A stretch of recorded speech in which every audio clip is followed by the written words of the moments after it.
It is my absolute pleasure to introduce a platinum sponsor for TutorFest 2025. Meet Laura Gowers, a former SENCO senior leader and founder of Dyslexia. With over 23 years of experience in education, Laura now equips tutors with the knowledge and tools to confidently support neurodivergent learners. At Dyslexia's Holistic Centre, she offers specialist dyslexia assessments, coaching, and CPT training, all designed to help parents and tutors spot the signs of dyslexia early and respond with clarity and care. Tutors are in a powerful position. You see your students up close, often noticing the subtle signs that something isn't quite clicking. That gut feeling? It matters. Laura helps tutors trust their instincts and know when a learner may need further investigation or a formal assessment. Because identifying dyslexia early can change a child's story. If you're a tutor who wants to deepen your understanding, get the right training, or refer a student for assessment, visit thisisdyslexia.co.uk or follow at thisisdyslexia UK on Instagram. Empowered tutors, thriving learners.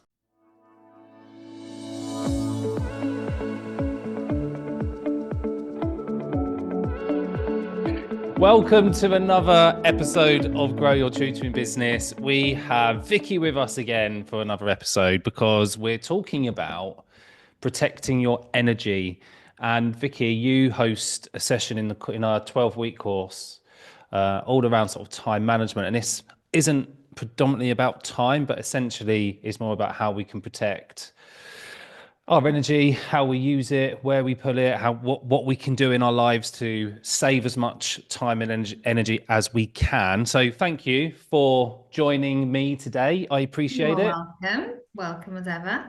So what's the best place to start? Do you know what? I wonder if we just talk about this carrying around that baggage from school. And I know not every tutor has that experience at school, but I know the majority do.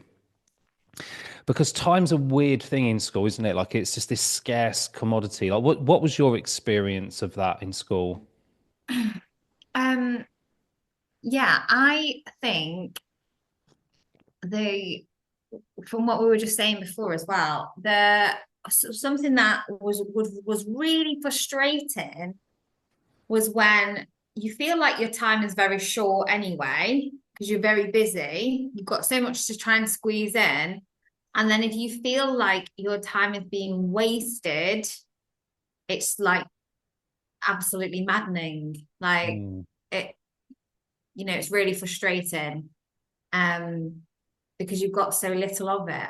And I think that contributes to that, for me anyway, contributed to that feeling of general, like, huge frustration and unhappiness. Well, when we were planning about this and this episode, which was only about 20 minutes ago, and we were talking about like what would we actually discuss. One of the things we did was like talk about this whole feeling that we have in school, and you listed down some emotions that came around with that time element, and one of the first words you said was anger, Mm. because it is like you've changed it to maddening there, but like anger around time is so scarce, and then when you're being asked to do things which don't necessarily have a big impact on the children in school, like Mm. it brings about the frustrations, but also us almost, not always, but asking the question of why are we doing this? Why are you asking me to do this if it doesn't have that bigger impact, which we want to have with the children that we teach? So I'm sure there'll be lots of people who are listening going, that's exactly how it was. What kind of things do you think you were asked to do that were a waste of time? I think, yeah, and especially like with time being like a finite thing, you only get so much that you can't expand it. So it's like, well, you have to choose. You either do that or that, like, because you can't do both because you can't extend your time. So, like for me, I was asked to do things that I thought were pointless, like having a book of work for every child in the class and then having like a floor book for the whole class. So you'd be doubling up on like their work would be going into the floor book and into their book. And I was like, well, can't we just have one or the other? Mm. Because what's the point of having both? Um, and it was just like I felt like it was just a tick in a box kind of exercise. And so anything like that where I didn't really see the value in what we were doing and it wasn't helping the children to make any progress, that's the sort of thing that would annoy me. Mm. How The about you? duplication of work Yeah. was always the big thing for me.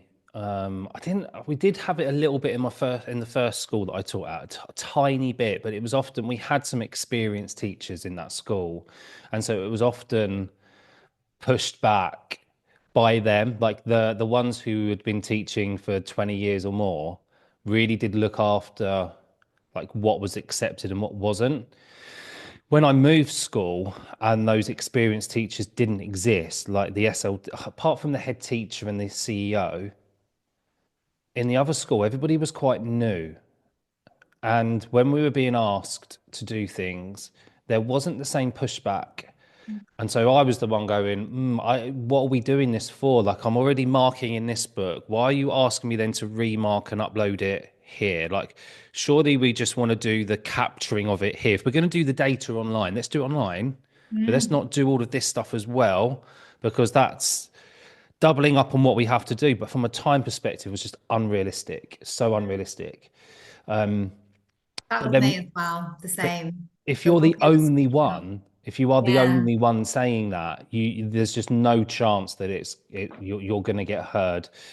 You're heard, but you're put into that, oh, it's being a troublemaker or was causing an issue. Come to me with solutions, not problems, please, was what I was told a lot of the time. And so I found that quite frustrating. And but why is it like let's dig down into why are we finding that frustrating? Why is it not just something we can accept? Oh, it's just the way it is in teaching. This is what you have to do, and then we just sort of surrender to it. Why instead does it take us down a route which essentially led us away from the profession? I think because it maybe it builds into your wider life and time generally. Mm, And you feel like your life is being squished because you haven't got a lot of time because a lot of it's consumed by work. Then just feeling that lack, then maybe make that, well, if I feel like you're wasting my time, it's gonna get my back up and make me frustrated. It's the same with if you had like very little money and then something happened where it was wasted or you lost some, or it mm. would be really upsetting. So I think it's that sort of similar feeling because you've got so little of it, it's really precious. So if somebody's doing something that you feel makes it a waste, it's even more frustrating. So we bring in the idea of autonomy, like being able to choose as well, like and that trust that should be there that isn't in some cases. I know there are some really good schools out there who do this and do allow people to have that trust. But I think that was a big thing for me. I don't quite want to just be left alone. I understand that everybody needs to be accountable and you've got a boss. That's how work generally will just be for everybody, no matter what you do. But I didn't like just being told and then not having can we just talk about this like sensibly for just 10 minutes? Look at it objectively and let's have a discussion because I was a 36-year-old guy who had worked with children and families for a long time. I wasn't just coming at it with like a newly qualified teacher's head on. It was coming from a place of more experience than that, and yet it didn't feel like I had a voice. It didn't feel like I had a choice. And so that I found that hard because you're almost just like, can you just go and get in the corner and just accept this, please, and just shut up and just get on I with it? agree. Like that feeling of being squashed down, like Mm. get back in your box, you know. Yeah, I completely resonate with that. And that's frustrating as well, because that feeling of not having a voice builds up as well, like the frustration around that, I think. Mm. And we are trying to do our best for the kids. That's the bottom line of it for me. I was like, well, why are we ignoring the fact that everyone's really happy? They're all making good progress, and we're focusing in on, like, I've not got the right display border up in my classroom or something, Or you've marked in a black pen and not the green pen, or yeah, give it a something. rest. You've not used the right symbol there, Vicky. What have you done? You're not using the proper code. Yeah, sure. I think that for me, a lot of it comes down to choice. Like when you're teaching, there should be an element of you being able to use your own personality as well. There was some things like that for me, particularly and even the school that I went to, that I finished at, my last school, I was there for about 4 or 5 months, and it really helped me fall back in love with the teaching again. But there were still times when I was still put into a box, but not in the same way as I was in the school where I kind of had that breakdown. It was more like, no, you must do it this way because that's how we do it in this academy. And I was like, Yeah, oh, do you know what? It would be really fun if you would just let me have a little bit of license here, and the kids would yeah, enjoy this. But there was always a big no. And I kind of get some of that stuff, but I find that frustrating. yeah. Well, I find being told no frustrating generally. But I really was upset. I remember this one time. So I used to work in quite a big school. It was three form entry. So every year group had three classes, and I wanted to do something with my class, which I thought would be really great, really creative. And the other teachers in the same year group didn't want to, because they weren't the same sort of personality as I was. And then, so basically, I was like told, no, well, you can't do that because Mm. they don't want to do it, or they can't do it, or whatever.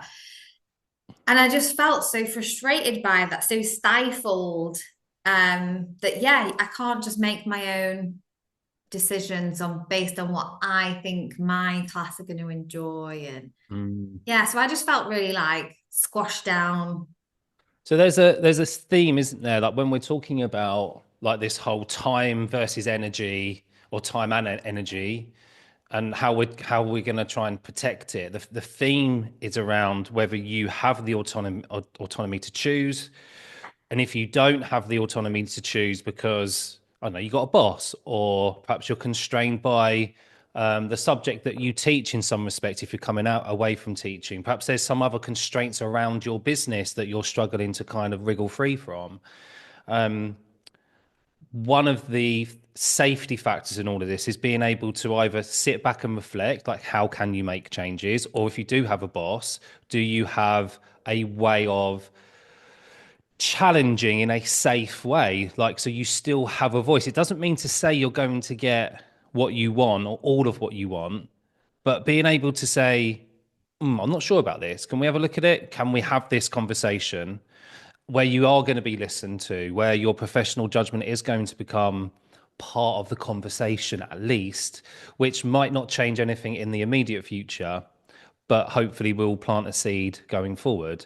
And in the school where I did feel safe in that way, that was always a possibility. So even when those times did come up where I was forced to do something where I was like, I don't want to do it because it's doubling up on my work, or I don't really believe it was going to have a big impact on the teaching and learning at school, there was an element where I was like, do you know what? This is still a safe space to be able to challenge that. In the spaces where it wasn't safe, that was when I quickly went to burnout. And I think this is like the for me, like a really critical part. If you might not always get your way, but if you have a voice, that's better. Like Yeah. you still can create, I suppose, moments of influence where you might be able to reach the right person to to change a decision, maybe not immediately, but further down the road. But if you go to a space where it's completely shut off and there's nothing, because there's no, I want to use the word respect. That might be too strong, but because that's how it felt at the time. I felt very disrespected when I was being or not being listened to and then asked to be quiet. you're like, oh, that's very much like not aligned with who I am. And that's not going to end well for anybody. Like, actually, this is going to cause a lot of friction because I can't be quiet about it. Yeah. But then that's also that like misspent energy then as well, because I know for me, I was spending a lot of my energy then. Oh, I was so riled up after the staff Mm, meeting when they'd announced some other new stupid idea that I didn't agree with or whatever, and no one else is backing me up, or all these things, and then I'd be going home and I'd be like ranting away, and that's all spending my energy on something so negative and like mm, draining. Um, which I think so now, like moving totally away from school into starting your own business, you are free to choose how you mm. spend your energy. Which is quite scary. Like, I don't want to like, this is really positive, right? So there is a really positive, and it's always been positive. I've always felt positive about the business, even when I wasn't really viewing it as a business. I was so energized. For people who don't know how I started, it was on a Sunday. Right, so I used to go work full time, teach full time Monday to Friday, plus all the usual stuff like over weekends that we all had to do. But Sundays was when I grew the business, and I used to go out. I used to teach online at 7 in the morning, but then go and drive around my local-ish area and be out till 7 at night. But you'd think I'd be shattered at the end of the day.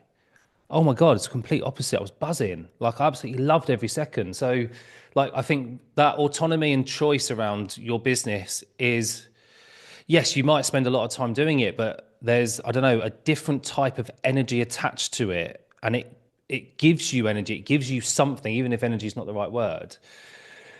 But in the same breath, like, this might sound quite scary in that when you have full autonomy or full choice, and you haven't got that direction, if you're not used to that, that might feel a bit weird and a bit free. Do you know, my daughter said when she moved out, she'd been moved out for about six months to 12 months. And she came home one day and she's like, oh, I wish someone would just stop me from eating sweets. I wish someone would just be there to say, no, you've had enough. Because now I live on my own. I buy yogurts or I buy this, I buy that. And suddenly I've eaten the whole pack because I haven't got a parent next to me going, do you not think you've had enough?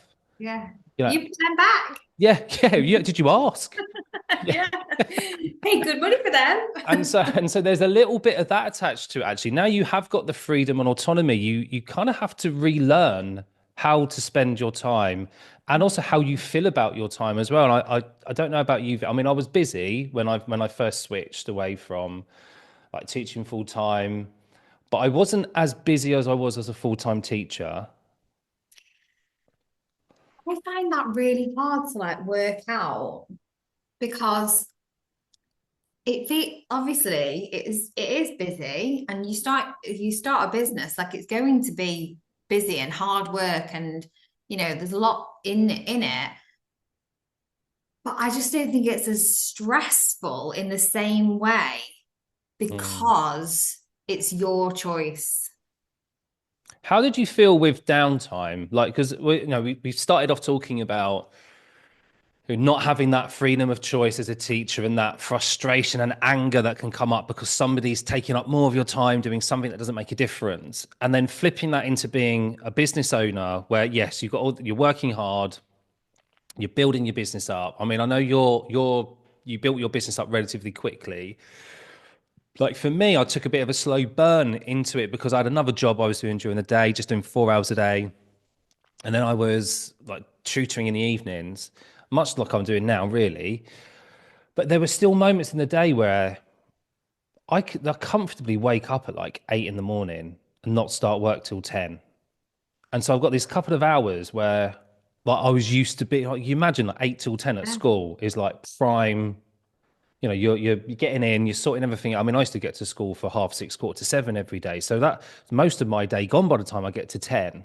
And suddenly I'm feet up and I don't know, I felt weird. I felt guilty. I felt like I should be doing something with that time. I struggled with that for a long time. Did you get that? You Mm. didn't care, did you? You were like, wake up at 8. I Get don't wake up tea at on. 8 anyway because I've got kids to look after. But I I deliberately chose like the way that I was gonna Mm, have my working hours before I started. So right. that's why I pretty much exclusively only do groups. I was only going to do 2 evenings a week. Yeah. Um, so those things I had already decided like that's how it's going to look. That's how it has to look because I don't want to replace one burnout with another. And so I made like a very deliberate choice to do that. At first as well, I did do supply. Like I did about 2 or 3 days a week doing supply. And then I can't really remember like what else I used to kind of do during the day. But obviously there were like bits to do for running the business. But then I don't know. I think by that point I had been on this little bit of a healing journey to accept that it's okay to Mm, spend time doing things you like to do. mm. And the whole way you set up your business, like that very much is a protection of energy, isn't it? Oh, it So, was very intentional, yeah. yeah. So if somebody was brand new, or even those who are established, perhaps you're feeling overwhelmed by your business and it's Mm. taking up all your time and energy, what advice would you give to somebody? I would say you just go back to the like very, very like innermost, what do you want? Mm, So what do you want your life to look like? Do you want, because some people don't, want it like they might not mind working every night because they enjoy having the free time during the day. mm, Like, I don't know. It depends on your lifestyle, your family, your everything you've got going on, I suppose. Whereas I don't want to work every evening because of my like family situation. Like, don't want to feel like I never like give my kids their tea and put them to bed and all that stuff. So that was like a choice that I mm. made for that, so that I feel like I've got a balance. Um, so yeah, I think just go back to, well, what do you want it to look like? And just that's what you plan for you know, from the start. So I don't say, okay, well, I'll do an extra one-to-one on that day and Mm. it's okay. And, Yeah. um, because that doesn't fit in with the life that how I want it to look. It's hard to do, isn't it? That I think I particularly reflect back on the first couple of years of being a full-time tutor, where I didn't put those boundaries in place, and exactly what you're saying. Like somebody would go, "Oh, we'd want an extra session," and it was just me, and I'd be like thinking about the money at the end, and then making sure I was helping that child get to where they wanted to go. I would just go, yeah, and I'd figure it out later. But actually, what happened was a timetable that was burning me out, a timetable that didn't allow me to enjoy the bits outside the business. And so that was a tough lesson, and one which I still struggle with today. Like I'm very much that one that you was describing. Like actually I don't mind working most evenings because it's just a couple of hours and it means my daytime I've got more choice during Yeah. the day. But then there's times when it goes into me saying yes on a Saturday and a Sunday. Like at the moment, I'm back doing like 2 or 3 hours on a Saturday, 2 or 3 hours on a Sunday, which effectively means it's not a long time during the day, but it means I have to come to the office. It's 7 days a week again. Yeah. And don't get me wrong, I love every second of it. So I'm not moaning about like that. I suppose the business growth and where it's gone to. But now it's a slightly easier now because we do have a couple of more tutors to help with the workload. But it is hard when you're starting out and you've got a number in your head that you need to kind Oh, of get yeah. to. And so people do say yes. I do like Yeah. starting out with the intention like this is what's okay and this is what isn't. But I think as well, so for me, that's my intention is I do, so I obviously I work throughout the week, but my actual tuition hours 2 evenings. That's what Yeah. I do. So I do 4 in 3 hours actually now. So that's what I do, and that's what I've stuck to. But it's flexible Mm, because sometimes, so like if another tutor is off on their day, and I'm like, oh, I'll just go in and cover that. But that's my choice to do that. Like, and I have that flexibility. Or if sometimes I'm like, oh, I could do with earning a bit of extra money. So I'm going to put on like some workshops at the weekend, and I'm choosing to do that. So I feel like as long as you are happy with, mm, and you can be flexible in it. But I think the problem comes when you're just saying yes for not yourself. So like you're saying yes because it's the right thing for someone else, but it's not the right thing for you. That's when it becomes like a stressful, maybe even like a burnout thing. mm, Um, so I on the course I say ask yourself 2 questions if you are asked to do something. So whether that's like in your personal, life, like you might be say, can we all come to yours for Easter Sunday dinner? Or it might be like, can you fit in this kid for an extra tuition session? Whatever it is. Then the 2 questions you should ask yourself are like, one, do I want to do this? Is it something you want to do? And if the answer is yes, so I might be like, yes, I do want to give that child another session, or yes, I do want to cook Easter Sunday dinner for everybody. But then the second question is, do you have the time or energy to spend on it? And if that answers no, then the whole thing has to be a no.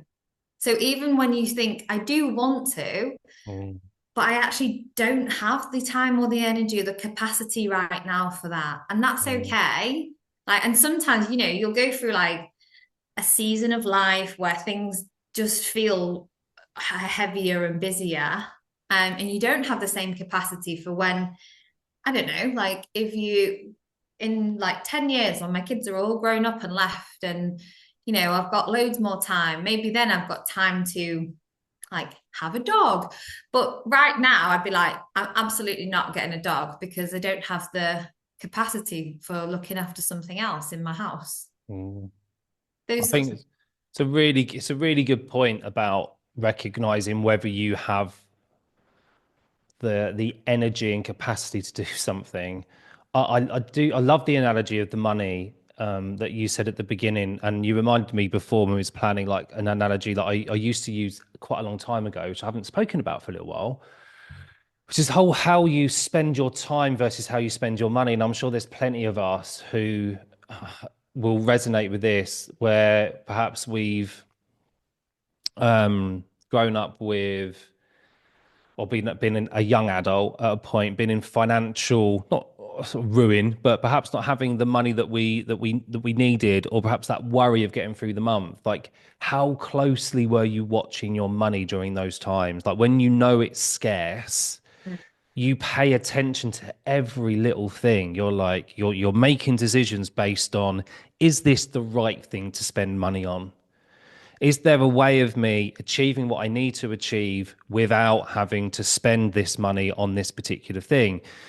Our time shouldn't be any different. Our time is actually more scarce than money. Money is a just replenishable to say asset. that you can earn more money if Yeah. you really want to or need to. You can do that. You can never get more time. But yet we spend it like there's loads of it. Like Mm, there's always going to be more, and we just don't know how much time we actually do have, other than that every second that ticks is the one you never get back again. mm. Which sounds a bit dark, and like can actually put us into like some kind of weird like that fight or flight situation. But I really want people to use it for that motivation of, I need to spend my time carefully here. Does this benefit me? Does this benefit whatever your why is? And I wrote down in the notes, like, we need to be aligning everything we do with the why we're doing it in the first place. Because if you're making a decision and it's not taking you towards your reason why, it's going to cause some sort of friction, in the same way school did. In the same way, somebody telling you to do something which didn't impact teaching or learning made you feel weird, made you angry, um, created a sense of frustration. That will happen again, but in your business. But at least in your business, you have a choice to say no. At least in your business, you have that choice to change your mind. And so there's always that in your locker.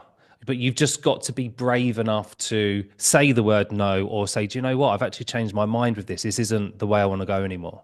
That's exactly it. It's being brave, isn't it? Because I was just going to say, when you were saying about saying no, that's so much easier said than done, though, isn't it? When you've Mm, been conditioned into the always saying yes and always just going along with what everyone said, or you've got caught up in the scarcity mindset mm. of, well, if I say no, I won't get any more business, I won't have any money, all those like worries. So you start saying yes to everything and then think, that wasn't, I don't want to do it anymore.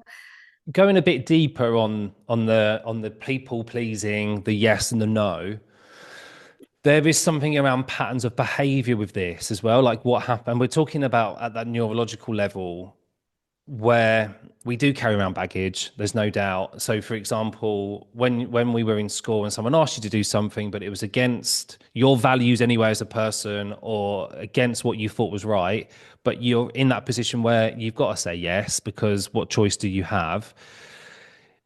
That creates like a chemical reaction, and then creates a state in your brain where you're creating like a pathway in the brain. This is what happens when you say yes, when it's against your values. But you have coping mechanisms around this decision. So even though this pathway exists, even though you know it's against what you really want, you find a way through it, you cope. Yes, it creates stress and can lead you to burnout, but essentially you keep going to a point. When you're saying no to a client, or you're about to say yes to a client, but it's against what you really want, it opens up the same pathway.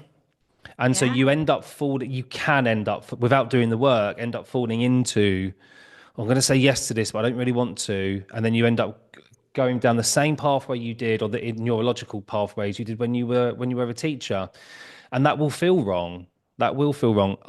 And so there's a little bit of like, can you break those patterns of behaviors that you might be carrying around with you, which again feels quite deep, and maybe sits something aside from the podcast that's further deeper work that you might have to do with someone like a specialist Yeah. almost. And so I think it starts with just the noticing.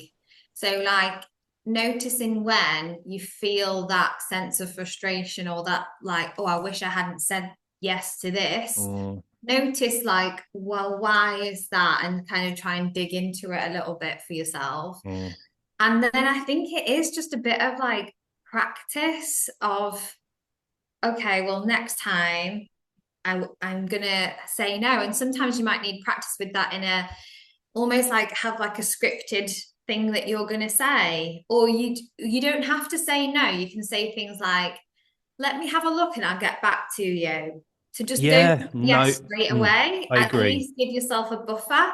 So say, Yeah. oh, I'm not sure. Let me have a look and leave it with me. And then you can get back to them and go, oh, do you know what? I had a look and I really won't be able to do that. Mm. So it gives you a little bit of like time to maybe psych yourself up to saying no. I read or listened to something a little while ago, probably 2 or 3 years ago now, and I've stopped doing this actually. I want to start doing it again, and it's like I'm really bad at what you're talking about. I will just go, yeah, sure, and I'll make it work, even though it doesn't, and it's at my expense of my time and energy. I will often say yes. So there was I think it was Ed Milet, and he was talking about exactly this. He said people have to practice, but practice away from your business. Go and practice where it doesn't matter. So, for example, when you're going to a restaurant and they're sitting you down, just say, "Oh, do you know what? I don't really like this seat. Can you change tables, please?" And even if you don't want to change tables, it's just the ask, and it's silly because you'll feel awkward, but Yeah. but it will be, you're just changing tables. And the more you practice, that sounds really silly, but you can do this over and over again in other scenarios. But just being brave enough in those situations just builds up that it's okay to ask of others. It's also okay to say no, I don't like it. It's also okay to say, do you know what, I'm not sure about this, can I have a bit of time, and I'll Mm, come back to you tomorrow or within 48 hours or whatever works. So just practice somewhere. Just yeah, practice somewhere where it doesn't matter. definitely. And it's so unlikely that anything bad will happen. Like I'm probably I do this. So I do say I don't want to sit there, or I'll Mm, ask like the cheeky question. But because and now I'm because and sometimes like when I've been with someone else who's like embarrassed by that almost and like, no, it's fine, and will mm, like squash me down a bit. But I have got used to saying to other people now, it's just me being cheeky. You can say no. Like, mm, because I don't mind if somebody does say no and goes, actually, no, I'm not comfortable with that. That's absolutely fine. But I'm just the type of person who's going to ask. mm. So you Yeah, maybe. practiced enough that feels okay and it feels comfortable. It's quite a nice way to phrase it, actually, isn't it? I'm just being a bit cheeky. I probably wouldn't do that with clients, but if you're asking, it's going to be a bit cheeky with you. No, I'm going to say no. I don't want to do what you're going to do, what you're asking of me. Mm. But if you was out and you was practicing just having the ask on somebody else, like the table, or Mm. even perhaps the service wasn't good enough somewhere, and you're like, do you know what? Yeah, I tell you what's really, like when you get your hair done and you don't like it. So I wouldn't have done this before, but I don't know, maybe like a year ago now, I got my hair done and I was like, it doesn't look right. It's one side was like different color to the other, and it was I felt like quite noticeably like wrong. And it was like, oh, just leave it, it's fine, it's fine. And I was like, no, actually, it's not fine. Like, I've paid a lot of money to get my hair done. I've gone and Mm, spent a lot of time like there. And when I got brave enough to ring them up and say, actually, can you just fix it because it's not right? And what the way that I said it to them, I was like, I'm sure you want the opportunity to fix it as well. mm, Like, you don't want me to just never come back because you made a mistake. mm, You know, so and I would rather if I've made a mistake like with a client or they're not happy about something, I want them to tell me. mm. Um, so it works both ways. Like, Yeah. so sometimes I think like we'll just be a bit brave and say it because it might be actually really appreciated. So let's put this into some context then around protecting your energy. I think there's a couple of key things that we've spoken about. The first one is choice and having autonomy. And sometimes that can be scary because we might not have had choice of autonomy before. So there's a little bit of a learning curve there. Setting things out with intention. So we're talking business, like how do you want your business to run? Create that in the way that you want, but have that intention. And then the last thing is to try not to sweat when you do have something to say. Like, don't sweat it. Just be brave and have a voice. If you're not happy with something, it's okay to say no. It's Yeah. okay to give yourself a buffer. And so Yeah. this protection of energy just comes down to, I think, maybe being brave around it, maybe being having the courage to dig deep and work out what it is you actually want. Mm. And stick up for yourself probably as well. Like the same way, I think we're all better at sticking up for somebody else than we are for Mm, ourselves. So if you would speak up on someone else's behalf, and say to them like, I don't know, like say you're in a restaurant and their food is cold or not cooked right or something, you'd be like, oh no, tell them. But maybe if it was you, you'd be like, oh no, it's fine, it's fine. mm, So if you'd stick up for someone else, why are you not doing that for yourself at the same time? mm. Yeah, I like that. Okay, well, let's leave it there. Thank you, Vicki, I appreciate you giving up your time for us, as always. Amazing. All You're right, we'll speak to you all soon.